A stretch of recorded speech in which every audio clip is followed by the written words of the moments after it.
Have you ever been in a job interview and someone asks you a question and your mind just goes completely blank, like nothing, total silence, and you start to panic inside thinking, okay, this is it, I failed, it's over. Well, guess what? That moment does not have to ruin your interview. And today we are going to show you exactly what to say when that happens. Welcome to English Chats Daily. I'm Eva. And I'm George. And Eva, I have to be honest, that situation you just described, that is literally my life every single time I have an interview. George, you are not alone. I promise you, millions of people feel exactly the same way. And that is exactly why today's episode is so important. We're going to give you real phrases, real situations, and real confidence. So, if you're new here, please hit that subscribe button right now for English Chats Daily, because we do this every week, practical English for real-life situations. Okay, George, let's jump in. I'm ready. Well, I'm a little nervous, but I'm ready. Good. Nervous is okay. Nervous means you care, and we're going to turn that nervous energy into something powerful today. So, let me ask you something first. George, why do you think interviewers ask hard questions? Questions that you maybe don't know the answer to? Honestly, I always thought they were trying to make me look stupid, or like they want to catch me making a mistake. That is such a common feeling. And you know what? It makes sense why people think that. But here's the truth. Interviewers ask hard questions because they want to see how you think. They want to see how you handle pressure. They are not always looking for the perfect answer. They are watching how you respond when things get difficult. Wait, really? So they don't always need me to know everything? Exactly. Think about it this way. If you get the job, there will be moments at work when you don't know something. Your boss wants to see that you can stay calm, think clearly, and ask for help when you need it. Those are professional skills. Those are human skills. Okay, that actually makes me feel a little better already. Good, because here's what I want every listener to write down right now. Confidence is not about knowing everything. Confidence is about how you handle what you don't know. Say that again with me. Confidence is not about knowing everything. It's about how you handle what you don't know. Perfect. Now, George, let's get practical. Let's talk about what not to say first, because sometimes knowing the wrong answer helps us understand the right one. Can I put you in the hot seat for a second? Oh no, okay, fine, yes. Imagine you're in an IT job interview. The interviewer asks you, can you explain how you would troubleshoot a server that suddenly goes offline? And you have no idea. What is the worst thing you could say? Okay, bad answer. I don't know. I've never done that before. I'm not sure I'm the right person for this job. Oh, George, that is bad. I'm sorry, but that is really, really bad. I know, but that's honestly what my brain wants to say. And that is so human, so understandable. But here's why that answer hurts you. First, you sound like you have given up. Second, you're questioning yourself out loud in front of the interviewer. And third, you're closing the door on yourself before they even have a chance to decide. Never close the door for them. That is not your job in that room. Okay, so what should I say instead? Before I tell you, let's look at another bad example, because there are two types of bad answers. The first one is what George just did, which is collapsing. The second is pretending. Have you ever seen someone in an interview just start talking and saying nothing real? Oh yeah, I've done that too, actually. I just start making things up and I talk in circles and I hope nobody notices. And do they notice? They always notice. They always notice. Interviewers are trained. They do this all day, every day. If you fake it badly, it creates distrust. And trust is everything in a job interview. So the two things we are never doing are collapsing and faking. Clear? Very clear. Good. Now here's something I want all our listeners to hear right now, because this is the part that changes everything. Buying time is a professional skill. It is not cheating. It is not weakness. It is communication intelligence. And there are specific phrases in English that help you do this beautifully. Okay, I need these phrases right now, please. Let's go. Phrase number 1. That's a great question. Let me think about that for a moment. Now, George, say that. That's a great question. Let me think about that for a moment. Beautiful. And notice something. You are not saying you don't know. You are not panicking. You are simply asking for a moment to collect your thoughts, which is completely professional. Every senior professional does this. Even CEOs do this. Really? CEOs say that in meetings? All the time. Smart people pause before they speak. It is actually a sign of intelligence, not weakness. Phrase number 2.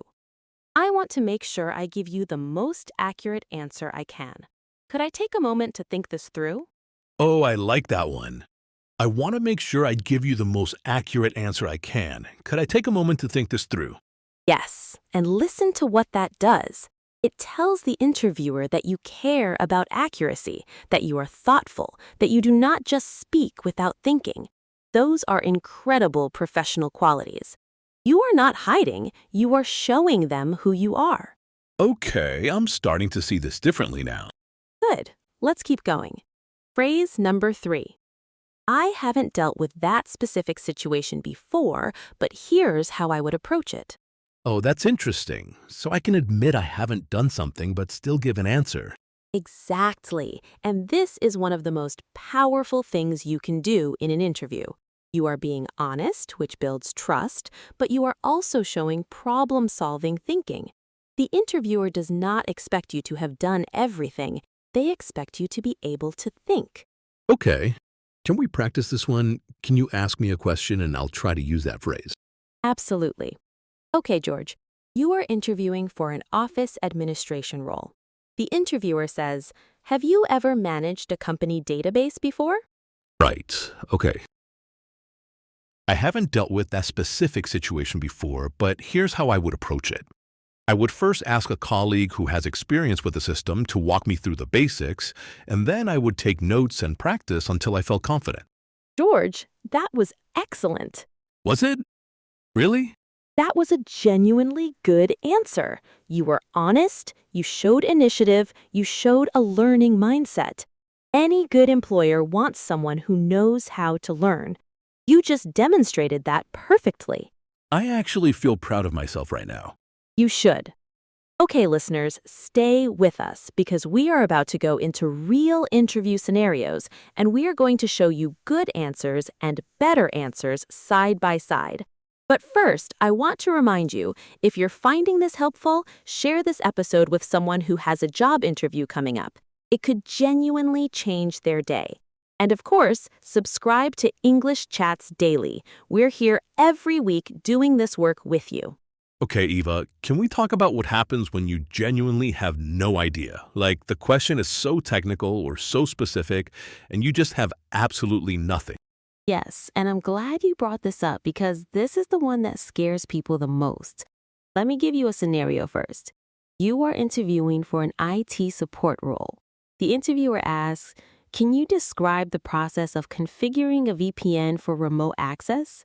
And let's say you have some general knowledge, but you genuinely cannot remember the specific steps right now. Okay, this is basically a real situation I was in last month. Perfect. So what did you say? I panicked. I said, I think you connect some things and then you set up the network and yeah, I'm not totally sure of all the steps. And what happened? The interviewer nodded politely and then moved on very quickly. That nod and quick move was not good, was it? No, it was the nod of, okay, thank you, goodbye. Right. So what should you have said instead? Here is a better answer. You say, that's something I've worked with in a general sense, if I'm being honest. I want to give you precise details rather than guess, because accuracy really matters in IT. I know the fundamental concept involves secure tunneling and authentication, but I would want to review the specific configuration steps to make sure I'm giving you correct information. Would it be okay if I followed up on that? Wait, you can ask if you can follow up on a question? Yes, and this is something many people don't know. Offering to follow up shows honesty, professionalism, and commitment. It shows the interviewer that you do not just say things to fill the silence. You want to be correct. That is a quality that companies value enormously. Okay, so the phrase there is, would it be okay if I followed up on that? Exactly. And you can also say, I'd love to come back to that one if possible, or that's something I want to give you a thorough answer on. Can I follow up after the interview? Those are so much better than just making something up. So much better. And here's the psychology behind this. When you ask to follow up, the conversation stays open. The interviewer knows you are self-aware, and self-awareness is one of the most important professional traits any employer looks for. George, what do you think self-awareness means in a work situation? I think it means knowing what you know and also knowing what you don't know. Beautifully said. Knowing your limits is not weakness, it is wisdom. And wisdom in the workplace keeps teams safe, projects on track, and relationships strong. Okay, can we do some more phrases? Because I am collecting these. I feel like I'm building a toolkit. You are absolutely building a toolkit. That's exactly what this is. Let's talk about the moment when your brain goes completely blank. Not partially blank, completely. You look at the interviewer and you cannot even remember your own name. This has happened to me. I sat there for maybe 5 seconds and it felt like 5 years. 5 seconds of silence in an interview feels enormous. But here's something interesting. 5 seconds of silence is actually very short in real time. The problem is our anxiety makes it feel much longer. So the first thing to know is that a short pause is completely okay. In fact, it looks thoughtful. I never thought about it that way. I always thought silence was like the enemy. Silence is not the enemy. Panicked rambling is the enemy. Here are some phrases to use when you blank completely. Say this out loud with me, George. I appreciate that question. Give me just a second to gather my thoughts. I appreciate that question. Give me just a second to gather my thoughts. Perfect. Or you can say, that's something I want to answer properly. Can I take a breath and think it through? Can I take a breath and think it through? I love that one because you're literally giving yourself permission to breathe. And breathing is everything. When we are nervous, we forget to breathe properly. Our brain actually needs oxygen to think clearly. So taking a breath is not just a phrase strategy, it is literally a biological tool. So I should actually breathe in the interview? Before you answer any big question, yes, a slow breath. Nobody will even notice, and it will calm your nervous system almost immediately. Okay, this is life advice now, not just interview advice. The best interview advice is usually life advice. Okay, let's do something different now. I want to do a full mock interview moment, a short role play. George, you are applying for a customer service role at a tech company. I am the interviewer. Are you ready? I'm nervous, but yes, I'm ready. Great. Okay, here we go. Good morning, George. Thank you for coming in today. My first question is this. Tell me about a time when you had to handle a very difficult customer complaint, and what was your approach? Good morning. Thank you for having me. That's a great question. Let me think about that for just a moment. Okay, I remember a situation where a customer was very upset because their order hadn't arrived on time. I listened carefully without interrupting because I knew they needed to feel heard first. Then I apologized genuinely, not just with words, but by taking immediate action. I contacted the delivery team while the customer was still on the line, and we were able to confirm a new delivery date. The customer ended the call much calmer, and they actually thanked me. George, that was a genuinely strong answer. I used the listening phrase, and I used the thinking phrase at the beginning. You did. And notice the structure. You bought yourself a moment with, that's a great question, let me think about that. Then you told a clear, short story. You showed empathy, action, and a positive result. That is what interviewers love, a complete story with a beginning, middle, and a resolution. I didn't know I could do that. You just did it, and that's the whole point of today's episode, listeners. George could do it, you can do it too. Let's keep building this together. Now, I want to talk about something that a lot of people feel but don't talk about, imposter syndrome. George, have you ever felt like you are not good enough to be in an interview room? Every single time. I look around and I think, what am I doing here? Other candidates are probably so much better than me. The interviewer probably already knows I don't belong here. And that feeling is so real. It is so valid. And it is also not based on facts. It is based on fear. Imposter syndrome tells us a story that is not true. It says everyone else is confident, everyone else knows more, everyone else deserves to be here except you. But here's the truth. The person sitting across from you in that interview does not know everything either. Nobody does. And they're not looking for perfection. They're looking for someone they can work with, someone they can trust, and someone who is willing to grow. That is something I really needed to hear. And here's a practical way to fight imposter syndrome before an interview. Before you walk in, write down 3 things you are genuinely good at. 3 real things, not what you think they want to hear, what you know is true about yourself. Because when you walk in that door, you walk in with those 3 things in your pocket. My 3 things. Okay. I'm a good listener. I work hard when things are difficult, and I genuinely care about doing the right thing. Those are 3 incredible professional qualities.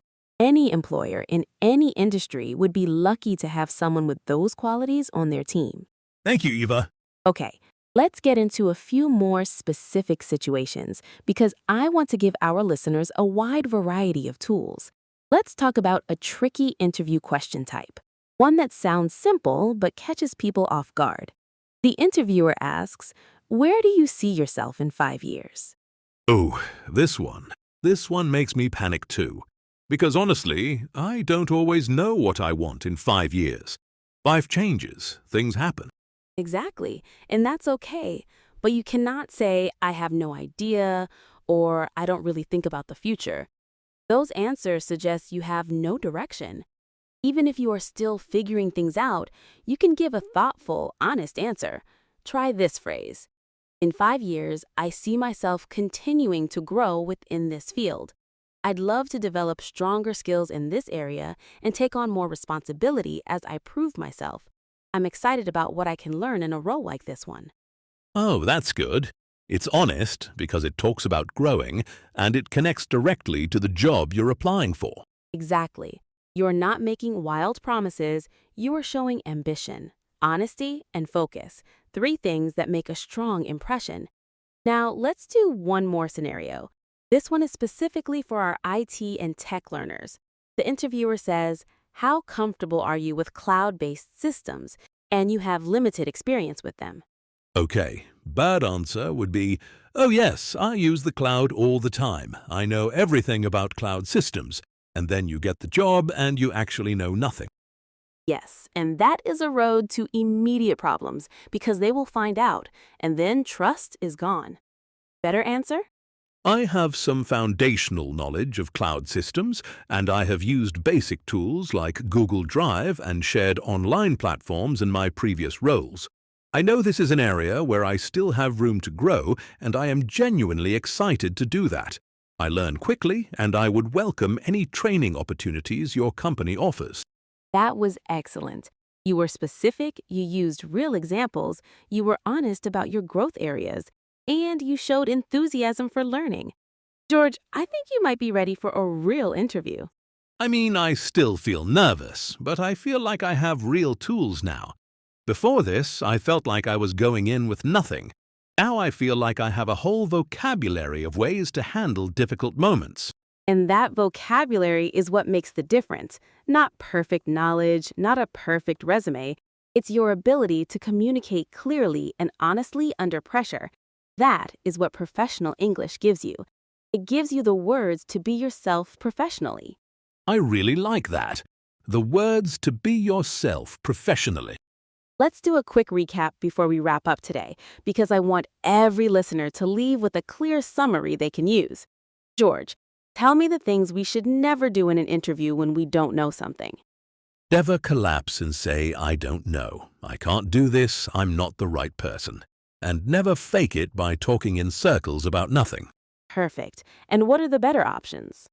Buy time with professional phrases, be honest but stay solution-focused, offer to follow up, and breathe. Yes, and here are all the key phrases from today. First, "That's a great question. Let me take a moment to think about that." Second, "I want to make sure I give you the most accurate answer I can. Could I take a moment to think this through?" Third, "I haven't dealt with that specific situation before, but here's how I would approach it." Fourth, I appreciate that question. Give me just a second to gather my thoughts. Fifth, I'd love to come back to that one if possible. Can I follow up after the interview? Sixth, I have some experience in this area and I am eager to deepen my knowledge. And seventh, that's something I want to give you a thorough answer on. May I follow up on that? 7 phrases, and all of them sound so natural and professional. They are natural, they are professional, and most importantly, they are honest. George, final question for today. What would you say to someone who is listening right now and has an interview tomorrow and is feeling completely terrified? I would say I understand exactly how you feel, because I've been there. I'm still learning. And you know what? That's okay. You don't have to be perfect. You just have to show up, be honest, and use your words the best you can. And if you don't know something, now you have 7 phrases to help you through that moment. You are more ready than you think. That was beautiful, George. I couldn't have said it better myself. And to everyone listening right now, you are practicing your English and your confidence at the same time. That takes courage. Every episode you listen to, every phrase you practice, every moment you push through the discomfort is building something real inside you. Don't underestimate that. You are making progress even when it doesn't feel like it. Absolutely. And we want to be part of that progress every single week. So if you haven't subscribed to English Chats Daily yet, please do it right now. We create practical, conversational English content every week that helps real people in real situations, just like this one. George, what is coming up next week? Next week, we are talking about how to follow up after a job interview in English, what to write in an email, what to say if they call you, and how to sound professional without being too formal. That is going to be a great one. It is going to be excellent, and it connects directly to everything we talked about today. If you want to follow up on a question from an interview, you're going to need those phrases. So next week, we give you those tools. Until then, keep practicing, keep showing up, and remember that confidence is not about knowing everything. It's about how beautifully and honestly you handle what you don't know. I'm Eva. And I'm George. Thank you so much for listening to English Chats Daily. We'll see you next week. Take care, everyone.